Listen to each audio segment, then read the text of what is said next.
Olá, boa noite. Quarta-feira recheada de futebol, como poucas vezes se vê, apesar do nosso calendário sabidamente ser dado a driblar o bom senso. Libertadores, Brasileirão, um quase engarrafamento de jogos. O líder do certame nacional, São Paulo, estará em campo logo mais. O Corinthians descansa, o Atlético Mineiro também, pois iriam jogar com Palmeiras e Santos, mas como os dois sabemos todos, tinham jogos pela Libertadores nesse meio de semana.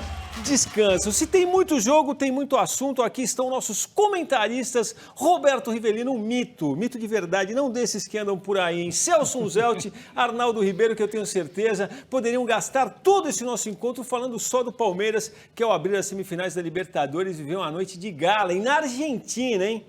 E por falar nisso, a gente segue. O adversário era ninguém menos do que o River Plate, temido, consagrado, frequentador assíduo de semis e finais continentais nos últimos tempos, mas que acabou derrotado pelo Palmeiras por 3-0. Tenho certeza de que o torcedor do Palmeiras não cansa de ver. E quem gosta de futebol para valer, também não. A gente vai rodar aí as imagens. Veremos o River Plate nesse momento desenhando ou sugerindo um jogo que, na verdade, não veio e que ele não entregou, é ou não é, Arnaldo? Não entregou, até porque não tentou mudar sua forma de atuar quando o Palmeiras mostrou que tinha decifrado exatamente essa forma de atuar. Quando a gente falava, né, Vladir, no início, na segunda-feira, que era muito difícil prever qual escalação o Palmeiras viria do Abel Ferreira, é porque ele arma um time de acordo com cada adversário. E os meninos do Palmeiras foram o termômetro da partida. Esse foi o gol impedido, mas quem viu o jogo sabia que a pegada ali era do jogo valendo. E a finalização do Scarpa dava uma ideia do que era o Palmeiras nessa noite. Isso, um time que mordeu, brigou, desarmou, entendeu a superioridade técnica do adversário e jogou para anulá-lo. Os meninos, Danilo, Patrick de Paula e, sobretudo, Gabriel Menino, fizeram uma partida soberba. O Palmeiras deu a bola para o River não soube o que fazer com ela, e foi daquele jeito que já tinha ensaiado desde a transição do Cebola, Vladir. Um time forte, físico e rápido. Esse é o tipo do Palmeiras, e esse é o segundo gol do Luiz Adriano, que mata a parada, mostra um pouco dessa síntese. É um time forte, velocidade, e né? rápido. Você vê como deixou a marcação para trás. Um negócio impressionante. Ô, Riva, eu sei que você é um cara exigente em matéria de futebol. A gente já conversou sobre essa partida ao longo do dia. Você se mostrou muito empolgado, como realmente o Palmeiras fez a gente se empolgar. Agora, eu comentava com o Arnaldo, o incrível é o River ter vivido tudo o que viveu e ter ido fazer a sua primeira substituição quase aos 30 do segundo tempo. Aí que tá, né? Mas a impressão que deu é que parece que o River não respeitou o Palmeiras, não. Achou que ia ganhar o jogo a hora que queria. Agora, apesar do Palmeiras fez a melhor partida, né? A melhor partida do Palmeiras, realmente fantástica, bem posicionada. A molecada, então, parecia veteranos em campo. Pode dizer, foi incrível. O Scarpa voltando a jogar um grande futebol. O Rony também aparecendo pela velocidade. Mas está de parabéns o Palmeiras. Eu acho que já encaminhou, a gente já está meio caminho andado para a final do Maracanã. Ô Celso, seja sincero, hein? Você bancaria ou bancou ontem, na hora que você viu a escalação do Palmeiras, sem Veiga, essa coisa toda? Falou, pirou, não falou não? Falei, já tinha o discurso pronto, né? A gente passou a semana inteira falando de time cascudo e ele entra com aquela garotada toda.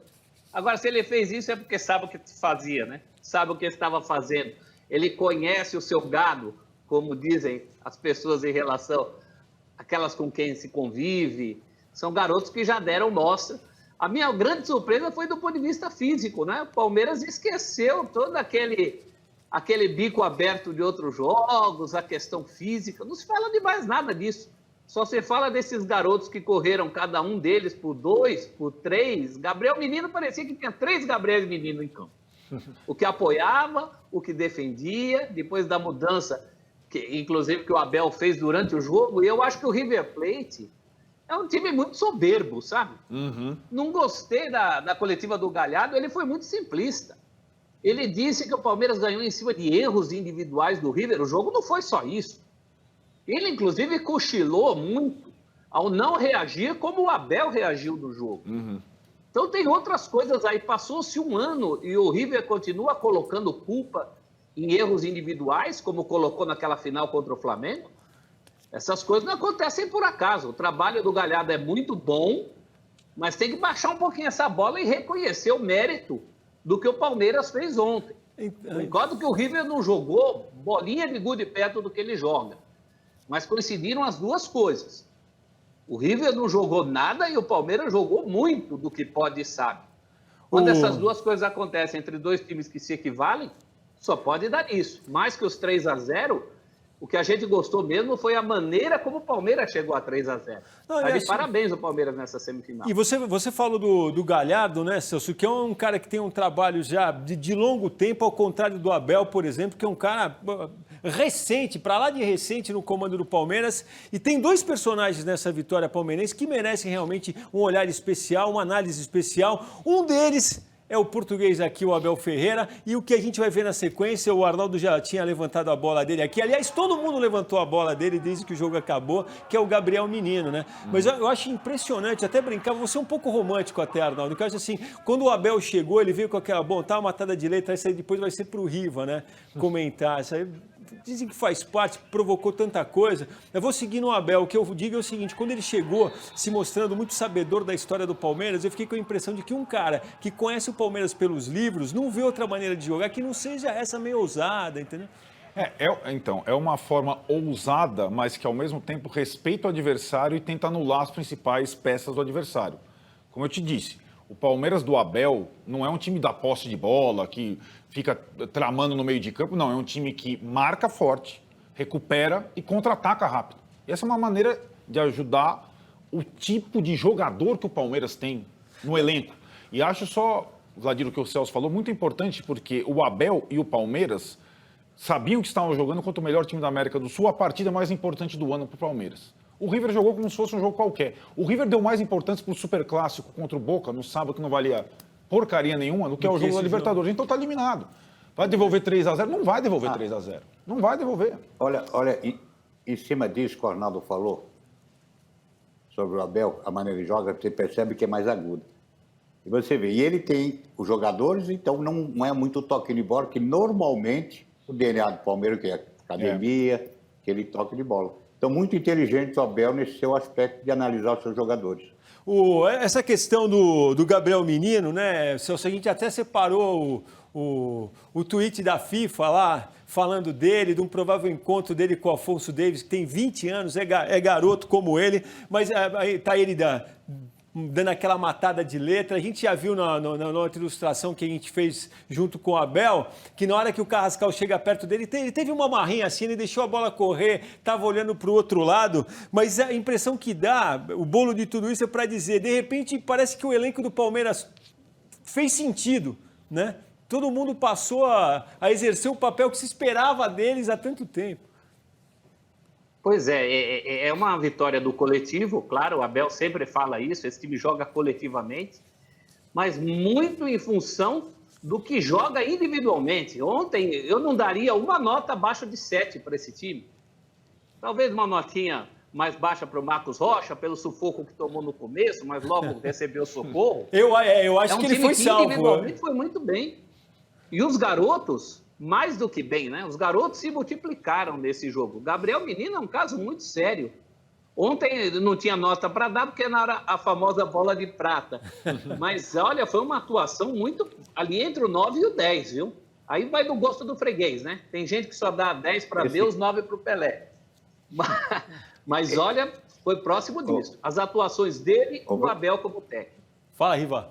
Ô, Vlá, não, a respeito da jogada do garoto, do Gabriel. Opa, quero te ouvir. Está acostumado a fazer isso. Ele está acostumado a fazer isso. A bola veio dele e falou, pô, ele se preparou, dominou. Por quê? Qual é a diferença? Ele podia dominar na coxa, dominar na ponta do pé, de qualquer maneira. Para ele se sente confortável, domina daquele jeito. E que de respeito é? Isso é qualidade, é habilidade. Agora, o outro do outro lado faça a mesma coisa, ué. Por que não faz? Dá um jeito. Agora, ele respeitou quem? Só porque ele dominou a bola? E foi muito malandro mesmo. O Celso falou, ele viu que o cara ia dar nele, ele adiantou a bola e deixou o corpo mole. Perfeito, Gabriel. Faz de novo, faz sempre isso. Faz, ó, tá vendo aí de novo, faz que o Rivelino deu a bola, assinou embaixo. Só para, na verdade, botar um arremate nisso. Você já falou, a gente faz uma chamadinha, coloca na internet aqui, você falou com todas as letras que já foi, é Palmeiras e pronto. Eu não, Vladir, o 3-0. Tem uma outra questão que, para mim, reforço já foi. é o terceiro saculejo que o River toma em pouco tempo. Na Argentina se vive uma espécie de fim do ciclo Galhardo. Perdeu para o Flamengo nos últimos minutos, perdeu um campeonato ganho para o Boca, perdeu para o Palmeiras de 3-0 em casa. Tudo isso num intervalo pequeno, menos de um ano. O Palmeiras, o astral... E o Palmeiras não é um time que dá mole, né? Normalmente. É um time que não vai entrar... Tenho certeza que não vai entrar no Allianz Parque com o salto alto, achando que... Vai jogar com o mesmo empenho, com a mesma ênfase. Descontar 3-0, eu não acredito nessas coisas. Você acredita, Rivan? Eu acho que está bem encaminhado. Eu também concordo com o Arnaldo. Só se mudar muito a postura do River, vem aqui para fazer o jogo do ano dele, sei lá, da vida dele. Porque vai ter muita dificuldade. E o Palmeiras está aí também, né? E o Palmeiras, jogando em casa, ainda vai ser superior mais ainda.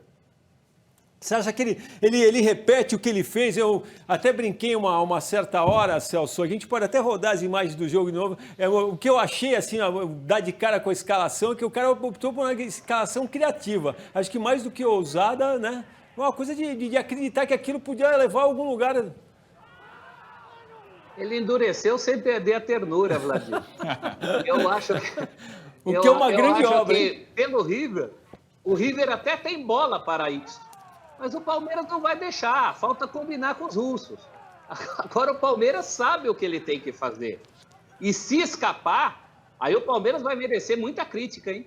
Porque essa é uma classificação que não se pode deixar escapar.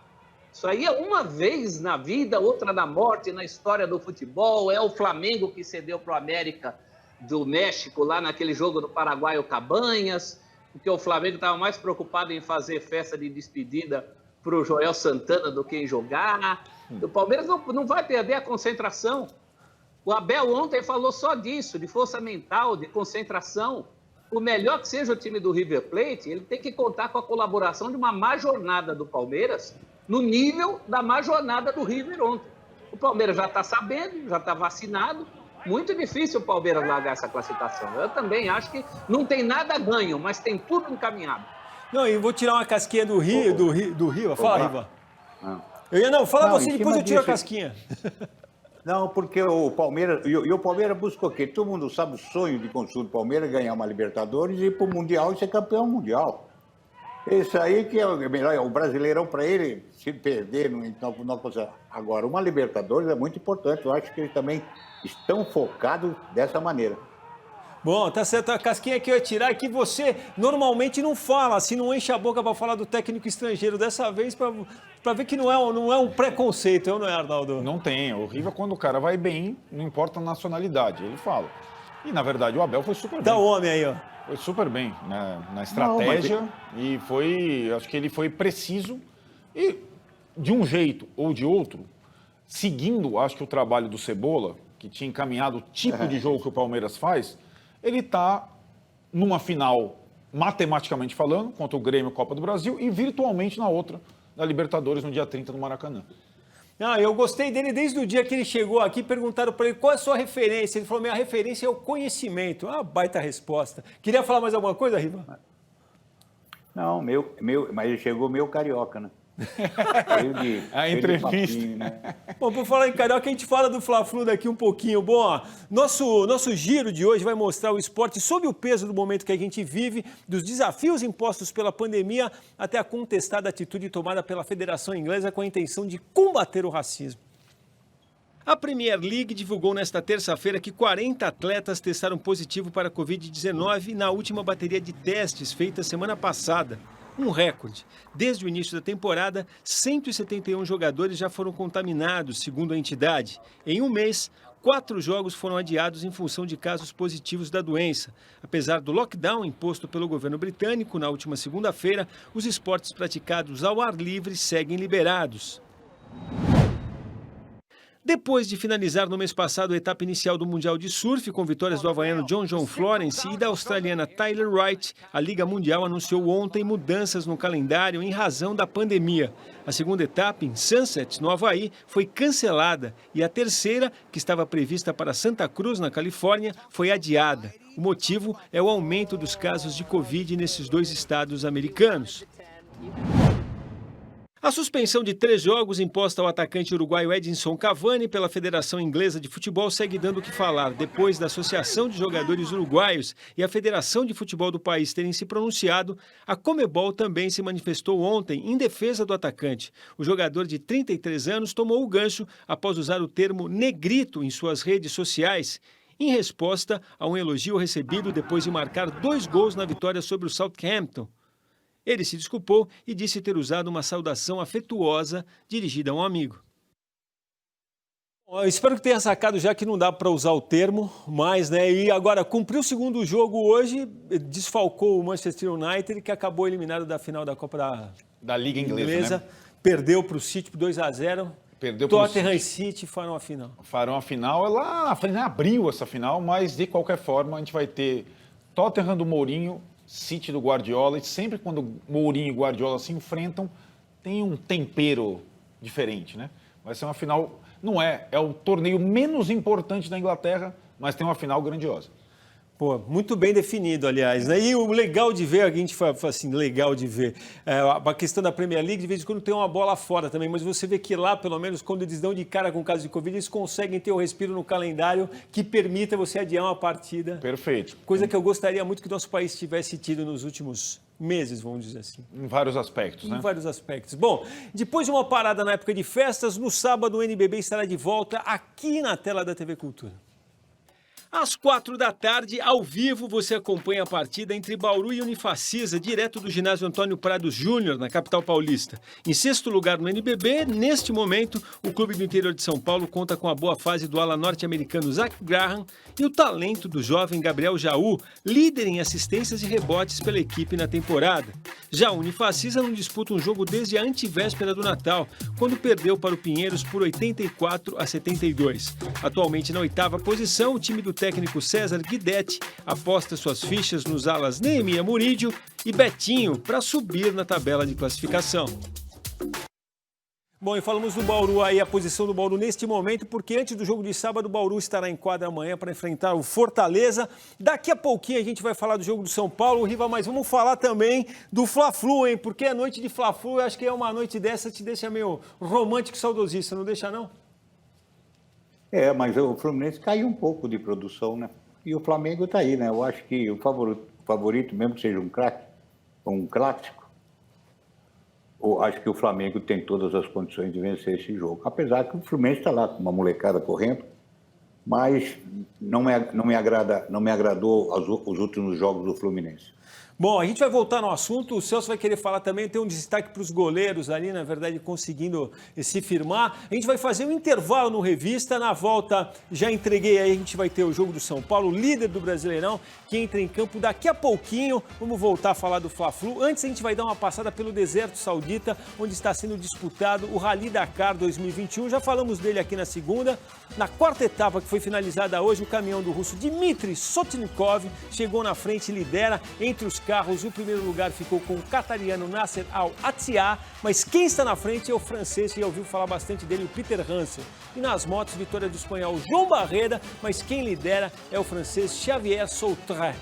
No nosso passeio, aí que você está vendo rumo ao intervalo, estão vendo imagens dos vencedores da etapa de hoje.